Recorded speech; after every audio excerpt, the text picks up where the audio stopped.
Usually when we talk about winning, I mean, the image is always about fighting to the bitter end, Yeah. right? Just standing your ground. Yeah, exactly. Just sort of white knuckling it and never giving an inch. But today, well, we're looking at something that completely flips that script. Welcome to today's deep dive, where we're digging into an excerpt from a document called Talking About Jesus. Hmm. Specifically, there's this section named Under a New Captain. And our mission today is to explore this really compelling theological paradox. Right. The idea that giving up is actually the ultimate win. The text frames the Christian as a defeated soldier who basically lays down their weapons. But the paradox here is that this defeat isn't shameful at all. It's actually the exact moment they find freedom and grace. Wait, but how does that actually work? Because usually, I mean, surrender implies bondage, right? Yeah. How are they equating giving up with freedom? Well, the text sets up this really sharp contrast between the old command and the new one. So, under the old way, the soldier is led entirely by self-sufficiency. Oh, kind of like our modern hustle culture, you know, just choosing your own battles and relying totally on your own understanding. Exactly. And the author claims that this constant grind, it inevitably leads to a restless heart, confusion, and just this profound weariness. We are so obsessed with autonomy today. We think being the CEO of our own lives is the absolute peak of success. Yeah, but this text argues that being your own commander is actually just exhausting. Is this kind of like stubbornly refusing to ask for directions until you are completely hopelessly lost? Yes, that's a great way to put it. Right. So that moment of defeat, finally admitting you have no idea where you are, is actually just this profound relief because you're handing the map over to someone who knows the way.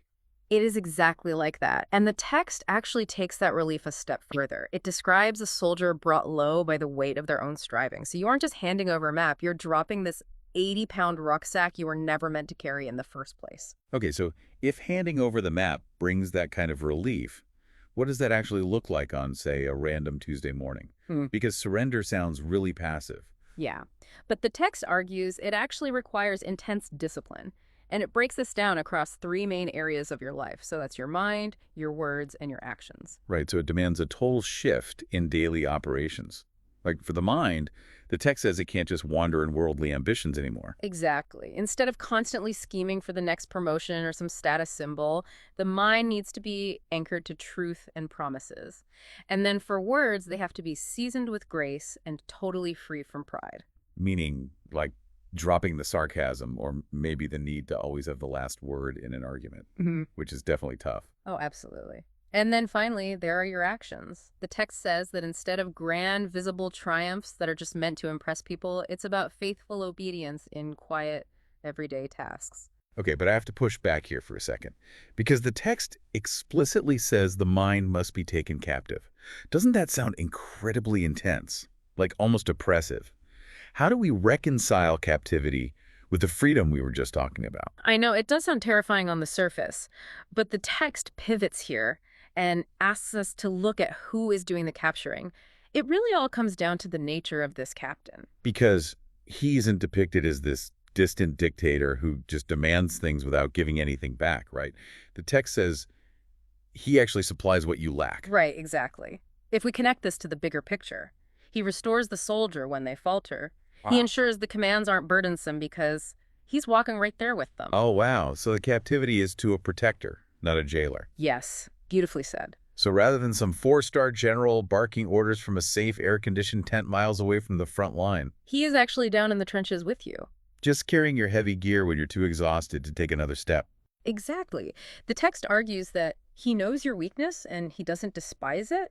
The structure he provides, like those rules for your mind, words, and actions, it isn't meant to crush you. It's meant to keep you from running back to that exhausting, self-guided path that got you lost in the first place. Spot on. It challenges our entire cultural narrative around strength and autonomy, really suggesting that true strength is knowing who to surrender to. So what does this all mean for you listening right now? In this framework, yielding control isn't a loss of self, it's a realignment. It is dropping the rope in that endless tug of war so you can finally step into true honor and purpose. Which is a huge shift in perspective. It really is. Which brings us to a final thought for you to chew on before we go. If our small daily actions and casual words are the true uniform we wear, as this text implies, what unseen allegiance is your daily routine broadcasting to the world right now?